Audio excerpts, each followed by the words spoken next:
Muitos males são praticados por estes infelizes inconscientemente. Tá bom. Dona Daíra. Exclamei com espanto.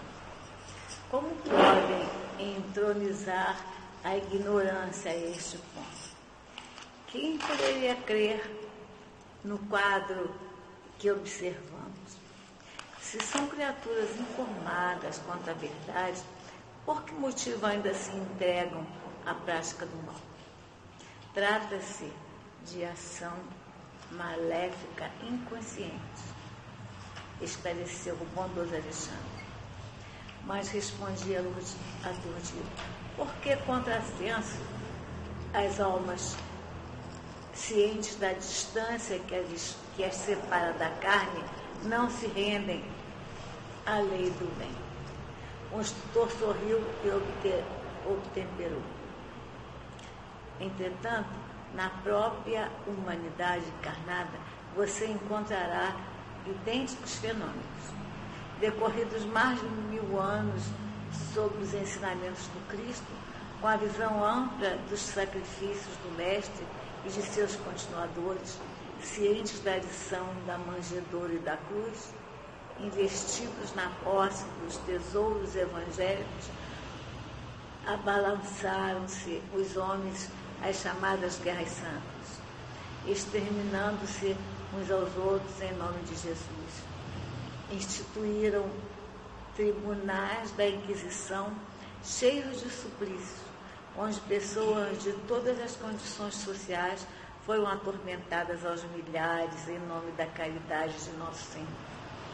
Como você verifica, a ignorância é antiga e a simples mudança de indumentária que a morte física impõe não modifica o íntimo das almas.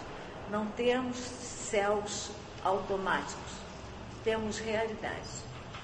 Sem disfarçar meu assombro, voltei a indagar.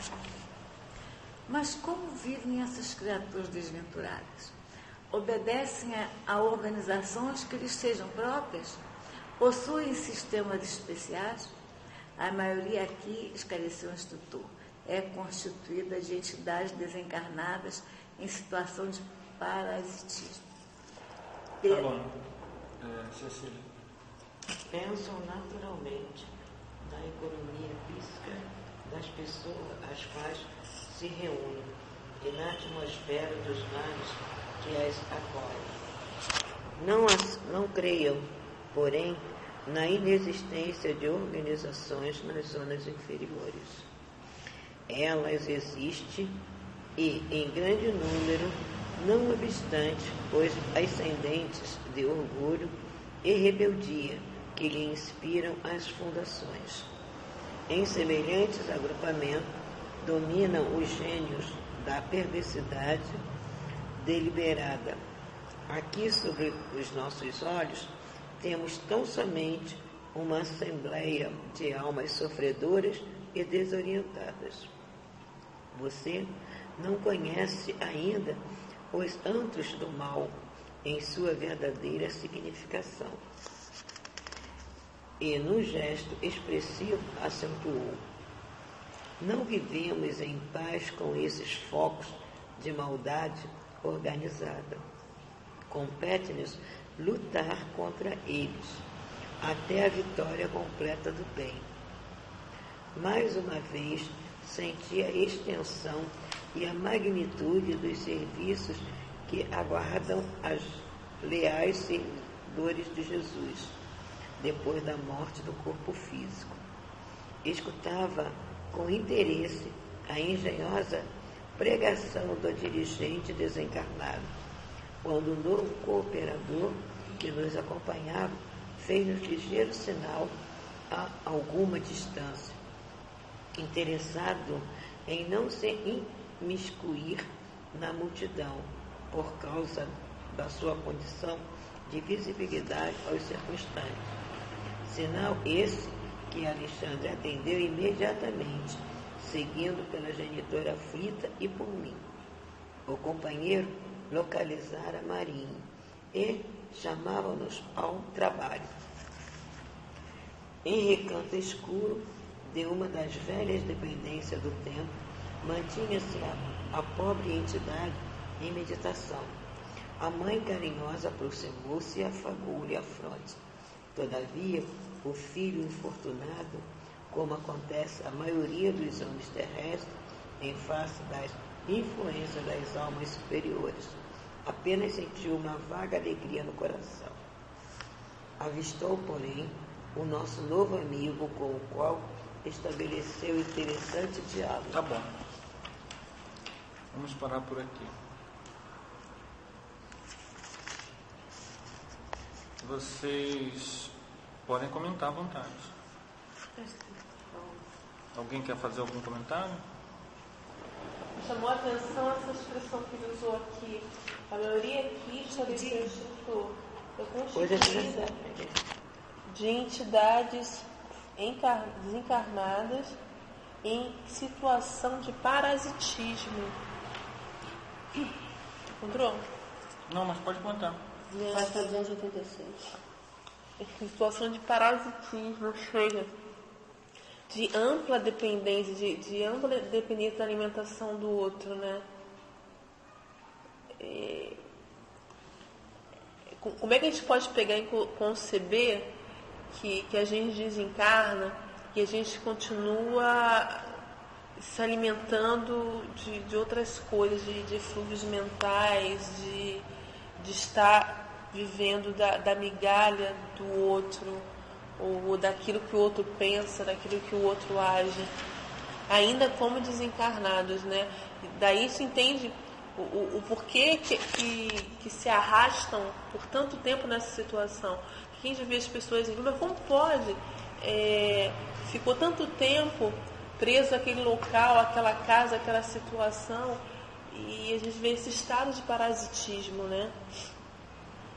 E mais adiante ele fala que aqui não é diferente, que entre os encarnados não é diferente. Essa verificação foi o que me chamou mais a atenção do que eu peguei em seguida da leitura. Você veja bem, o que te chamou a atenção tem a ver com as duas mensagens anteriores.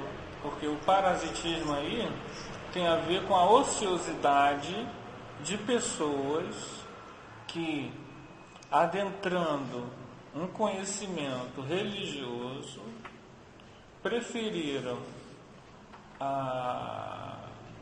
o trabalho fácil, né, e não o sacrifício pessoal. Olha aí uma questão. A gente entende, devido ao nosso processo ocidental da construção do pensamento religioso, ou seja, a gente lida com as coisas espirituais, a gente teve contato com as coisas espirituais através do sacerdote durante milênios, que nós fomos ou que foram para nós. Hoje, o Livro dos Espíritos nos diz que nós progredimos através do nosso esforço. Então, a doutrina espírita traz uma nova visão de ação de mundo, que exige o nosso esforço. No mesmo Livro dos Espíritos diz que o progresso se dá pelo sacrifício, praticando a abnegação, que é o sacrifício do interesse pessoal. Né? E também diz que com vontade nós conseguimos, e que quão poucos de nós fazemos esforço. Por quê? Porque sofremos de um autoparasitismo, ou seja, não é um parasitismo externo, é um parasitismo que é o pior de todos, que ele é interno, que nos dá uma desculpa para não fazer. É uma auto-obsessão, auto-assédio, que nos engessa as mãos para o serviço. Então você vê aquela pessoa que tem sérios problemas, você não tem as soluções dos problemas de todos os problemas, porque a mensagem que nós lemos aqui, para os que já estavam aqui antes de 8 horas, nós lemos antes de 8 horas, ele fala qual é o segredo da felicidade. A felicidade, Caibachutel diz, só virá quando nós ocuparmos o nosso tempo doando mais para com os outros do que pensando em nós. Mas nós nos autoparasitamos. Olha o paradoxo. A gente diz que é difícil. A gente diz assim, não, daqui a 1000 anos, quando na verdade a gente não está falando em se tornar um espírito planetário. A gente está falando em se tornar um ser humano com letra maiúscula. Porque um ser humano com letra maiúscula, ele pensa mais nos outros do que em si. Eu estava conversando com um amigo meu no trabalho, que nos Estados Unidos a palavra está livre, tá? Nos Estados Unidos há uma tradição na filantropia. Desde pequeno, a pessoa, eles têm problema do apego, né, ao dinheiro. Mas desde pequeno, há uma outra parte, um outro lado dos Estados Unidos. A pessoa, o jovenzinho, a criança, é estimulada à doação, ao trabalho voluntário. Isso é do americano. E quando você tem muitos milionários americanos, bilionários, quando morrem, o que eles fazem? Eles fazem fundações. Tem uma universidade de Stanford. Essa universidade de Stanford, toda ela é fruto de doação de um bilionário, que agora eu não me lembro o nome. Né? Então, várias pessoas, bilionários americanos, ao morrerem, doaram tudo que tinham. Para fundações, para fundações. No Brasil, faculdade, você não tem os milionários, não tem isso. você não tem essa cultura. Aqui, não temos essa cultura. Então a gente vê que não é um sacrifício, digamos assim, que o cara também só doou quando já não podia mais, mas não pensou só nos seus. Então, essa situação que a gente chega lá do outro lado, e não sei se vocês perceberam, André Luiz nos alerta o tempo todo para o processo da hierarquia espiritual. Percebeu, Luciano? Por que eu falei isso? Por causa do ex-padre. Qual é a característica desse ex-padre? Não é pelo fato dele ser ex-padre, mas ele tem uma característica que os outros não tinham. Que o André Luiz não tinha. Qual era? Vocês perceberam? Percebi. Da vibração dele, ele mantinha esse padrão vibratório inacessível de percepção dos amigos de ordem inferiores. Exatamente. Ele era visto. Eu cheguei a sublinhar aqui, ó. Mas ele é porque ele estava encarnado, né? Não. Ele está encarnado. Quer dizer, quando ele esteve encarnado, eu ia falando, ele manteve no plano espiritual a mesma condição. Né? Não. Não? Não é porque ele foi padre e eles são padres. É porque eles podem vê-lo. O André Luiz,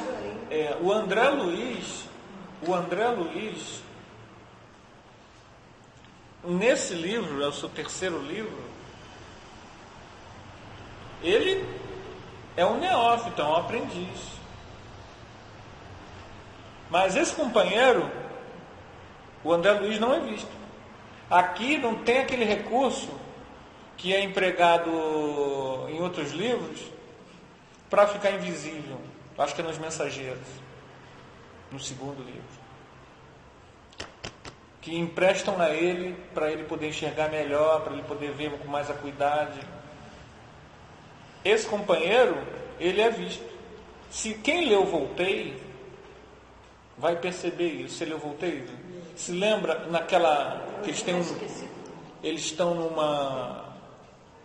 numa recepção, numa colônia espiritual. E ele começa a ver o Bezerra de Menezes, fulano, ciclano, beltrano, todos com luz. E ele não consegue ficar, ele era companheiro, ele era amigo dessas pessoas, como nós aqui somos. Mas ele não conseguia ficar, ele tinha que ir para aquilo que ele chamou de os obscuros, os sem luz. Por Porque quê? ele não trabalhou com amor? Ele trabalhava, né? Ele era dedicadíssimo à doutrina, Frederico Figner. Mas o nosso problema não é eu não estou julgando ele. O nosso problema é pessoal, é intransferível. Eu não sei como é que ele trabalhava nessa dedicação dele, mas eu sei que ele ali diz que ele ficava entre os obscuros. Esse companheiro aqui, ele é um obscuro. E a obscuridade... Então, essa parte que diz assim, mantias em padrão vibratório acessível à percepção dos amigos de ordem inferiores, é essa obscuridade. Essa obscuridade. Que no livro Voltei, eles perguntam, e aí, Jacob? Que é, na verdade, Figner. Cadê sua luz? Por que cadê sua luz? Porque quem tem luz não é visto pelos mais, uma vibração um pouquinho mais baixa. Estão entendendo?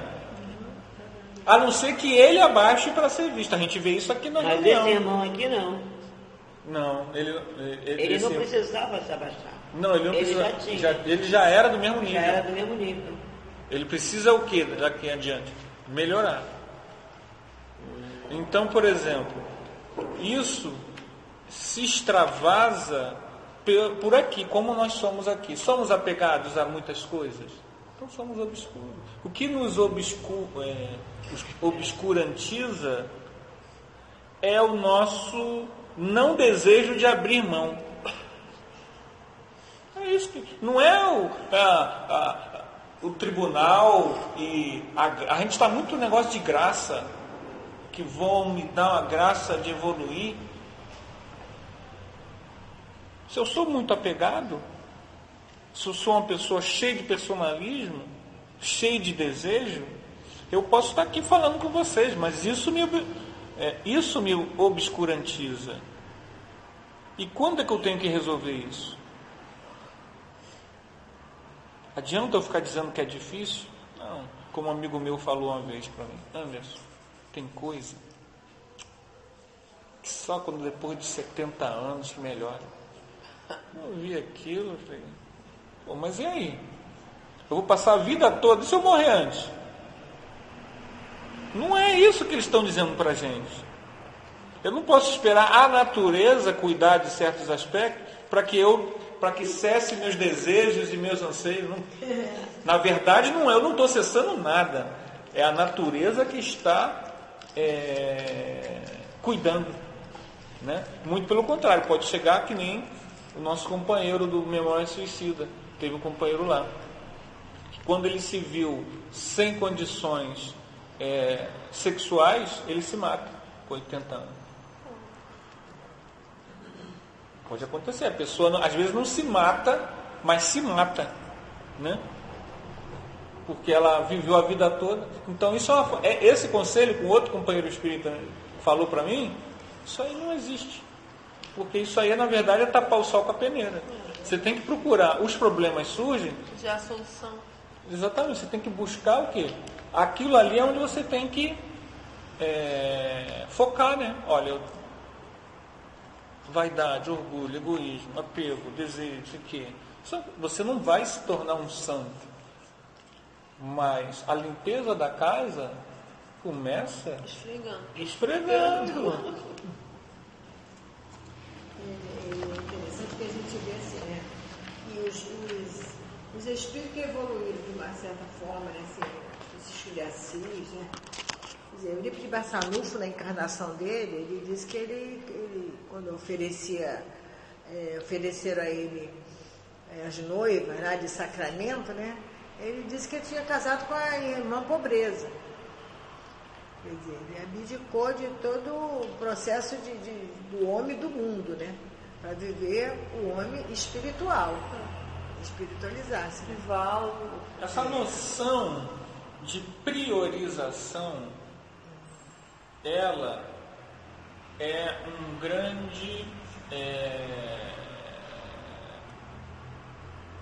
uma grande alavanca evolutiva. A priorização não significa que você é muito evoluído, mas significa que há uma pressão interna te empurrando. Essa pressão pode ser externa, né? Ou seja, quando é que é externa? É quando uma mãe está dizendo que você precisa, a mulher está dizendo que você precisa, ou então uma situação de saúde, ou financeira, ou mental, te empurra para você vir para o centro, ou para você fazer a caridade no sábado. Quer dizer, há uma condição aguda que está empurrando a pessoa para aquela situação. Porque ela, por ela mesma, não estaria ali. Ela precisou de uma crise muito séria para ela adentrar uma casa que só fala em fazer o bem ao próximo. Porque até então ela nem sequer ouvia. Essas são mais difíceis de seguir o caminho. Não tem jeito. Vocês podem até me corrigir se vocês acharem que eu estiver exagerando. Mas são mais difíceis. E existem aquelas pessoas que há uma dor na consciência delas por algo que às vezes elas não têm a mínima ideia o que é, mas que aquilo faz com que elas eu vou escolher essa prioridade na minha vida. Não é que às vezes ela é muito evoluída, muito pelo contrário, é porque ela é muito errou e aquilo está muito latente. E existem pessoas que já têm um processo de evolução mais tranquilo, sabem qual é a prioridade da vida e não vão perder tempo. Essas pessoas já estão melhorzinhas. Então, no caso que você citou aí, ele já é o completista pleno. Ele vem, não perde tempo. Aí você vai entender uma coisa que é difícil de falar sem que as pessoas te chamem de fanático. Eu estou falando de chamar fanático, andaram me chamando de fanático. Eu acho que estou cismado, né? A mulher muito atraente e muito bonita, isso não é privilégio, isso é karma. Se você entender esse processo, você vai entender isso. Se não entender, não vai achar. Isso aí que você está... A gente vê que a maioria deles não são felizes. Quem já leu o livro, já viu esse caso. Porque até o caso das vibrações mentais para que a mulher recebe, se a mulher que expõe o corpo, é prejudicial a ela. Você vê essas jovenzinhas, né? Você vê as jovenzinhas, esses baile funk, essa coisa toda. A música, eu gosto da música, por causa da afinidade.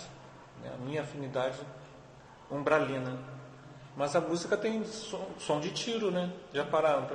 Outro dia eu ouvi um orador falar, eu falei, rapaz, ele tem razão. Som de tiro, muitas músicas de funk. Tem muito som de tiro. Tem.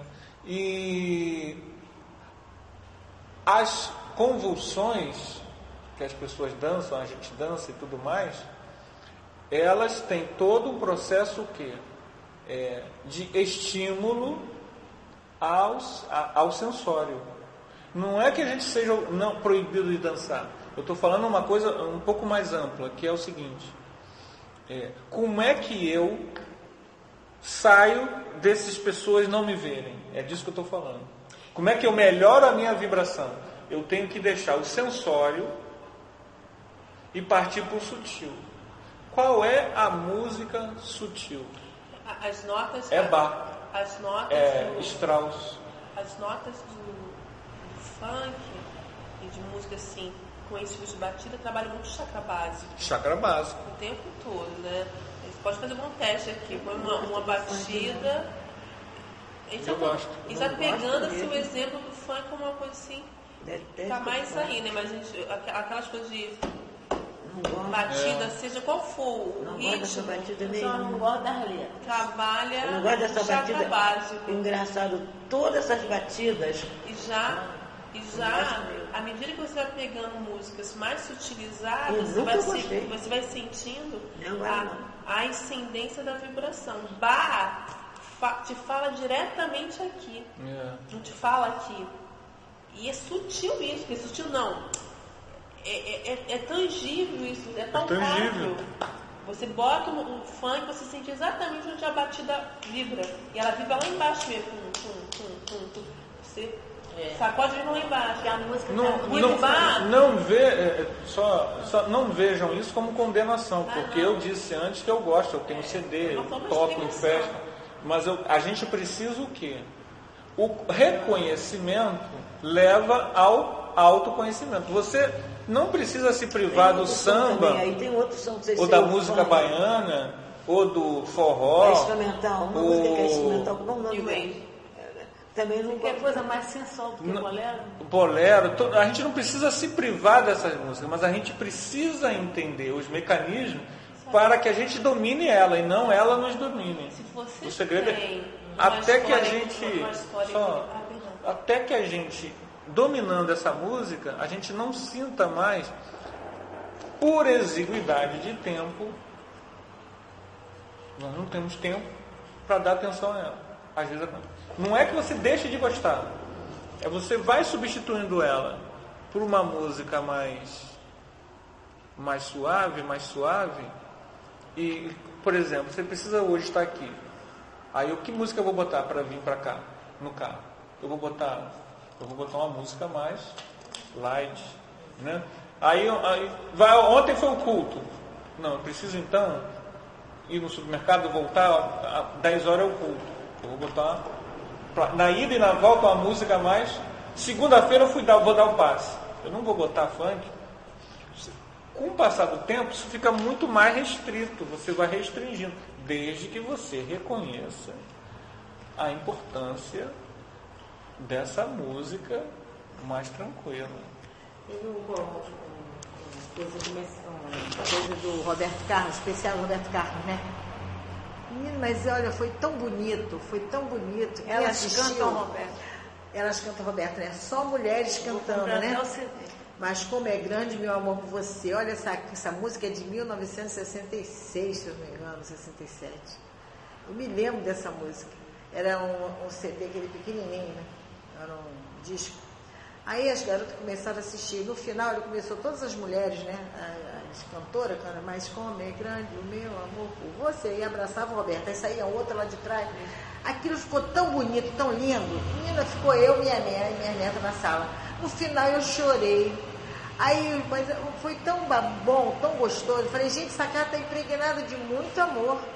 Aí eu abracei ela me abraçou e a gente cantou. Falei, tá vendo que coisa gostosa? A minha filha que estava dormindo também.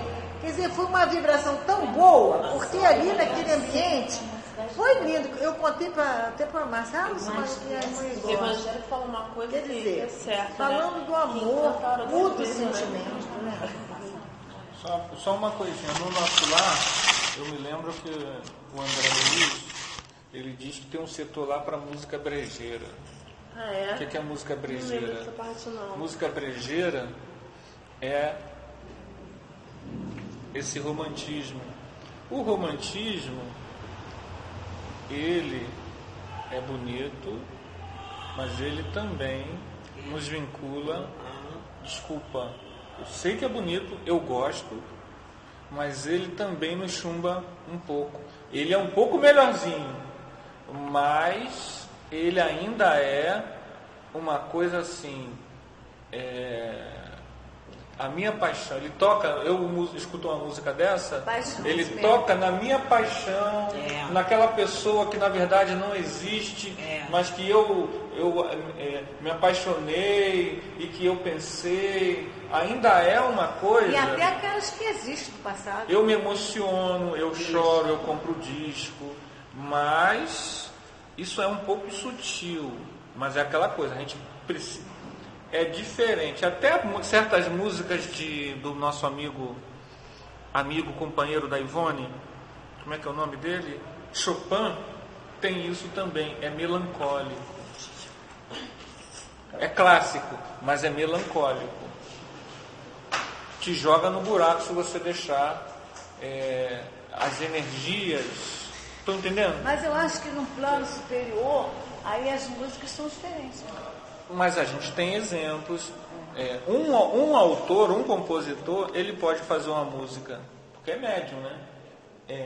Voltada para o divino, mas uma vez ele está, digamos assim, com dor de cotovelo, ele faz uma música aqui, ou se ele não tiver nem condições disso, ele faz uma música voltada com... Há experimentos que se colocam tipos de música e os médiuns com clarividência veem os tipos de vibração Quem vê que cada Prelúdios de música... Paz? Quem vê? Hoje de manhã. Na Rádio Rio de Janeiro. À Prelúdios noite, de 9 Paz. horas da noite. Aí de madrugada eu fico escutando. Né? Aí aquelas mensagens bonitas, aquelas mensagens bonitas.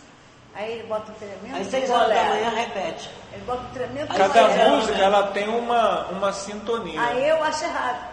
Não, mas cada música tem uma sintonia. Eu fui domingo agora, veio um doutor em filosofia que escreve no Reformador, tinha anunciado na Rádio Rio de Janeiro, lá no centro do Geraldo Guimarães e da NET.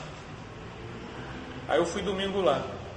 E lá tem um rapazinho, que é frequentador do centro, que é cego, que é pianista. E ele tocou lá umas músicas, tocou música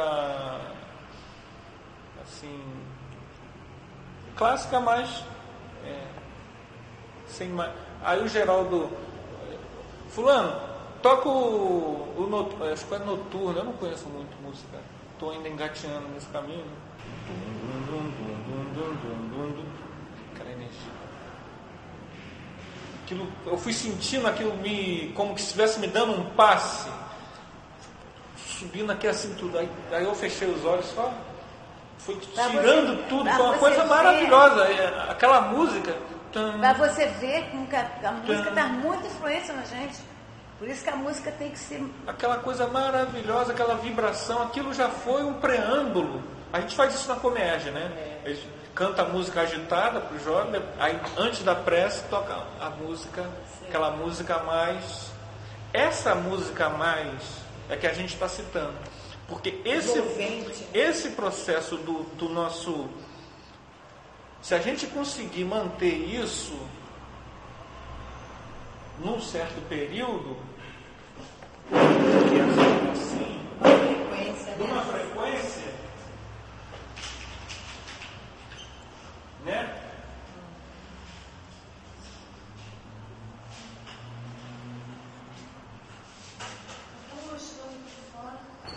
Se a gente conseguir manter aqui nesse nível, tudo vai estimular para a gente ascender. A gente vai começar a ouvir as intuições que o Chico Xavier fala no Cartas de uma Morta, da esfera inspiracional, que são as esferas mais evoluídas do nosso planeta, do plano mental, onde vem os pensamentos dos grandes seres que dirigem o nosso planeta, do Cristo, né? Porque a gente se mantém em sintonia. Quando toca uma música dessa, por exemplo, no meu caso, né? Eu estou aqui, né? Gosta de filme? Estou aqui. Toca uma música dessa, como aconteceu no domingo, você vem aqui. Mas a música acaba e você, volta para a tua realidade. Eu venho para quarta-feira aqui, aí eu consigo muito esforço. O Gerson. Mas é possível, o simples fato de eu ter chegado aqui hoje ou lá no domingo, me prova o quê? Domingo onde? No evento que eu fui, que o rapaz tocou um piano da música de Beethoven, e eu senti aquilo, sabe, aquela coisa maravilhosa. Acho que você entrou na sintonia. É porque é possível. A gente diz o seguinte, a gente diz que é difícil. Não é difícil, está tudo aqui, gente. Se você já reconhece que isso daqui é melhor, você tem que priorizar o que é melhor. Porque como é que eu posso? Aí entra o processo do assédio. Como é que eu sei que isso me dá uma liberdade, uma ampliação, um processo de cosmos, mas eu não ajo no meu dia a dia, focando isso aqui, que foi o que o Caio Bastura falou. Você não prioriza isso, você prioriza ficar aqui, rasteiro. Não, eu estou apaixonado, não, eu estou com raiva, não, eu estou apegado, não só eu, para mim, por mim, pelos meus. Isso só traz o quê? As neuroses, as psicoses, as obsessões, os assaltos, as dores, as aflições, o desespero. E a gente fica ali repetindo aquilo e fica. Aí quando chega alguém e diz assim: olha, isso aqui é muito bom. Ah, não é para mim. Aí a gente Tem quer gente ser que feliz. gosta. Não é o que ele fala? Aí a gente, como é que a gente quer ser feliz estando aqui? Não é primitivo. Né? Ainda é Então vamos primitivo. ficar por aqui. O Gerson Monteiro tem um programa que ele bota cada valsa Eu sou a favor da maravilhosa. música orquestrada. Você viaja. A mesma letra. Eu não sei se vocês entenderam que eu peguei o gancho da música para falar do nosso. A música é só um detalhe. Nosso problema não é a música. Nosso problema é como é que a gente se referencia na busca por essa sensibilidade espiritual. Que é possível, porque a gente vai agora, nesse instante, a gente vai entrar nessa sintonia.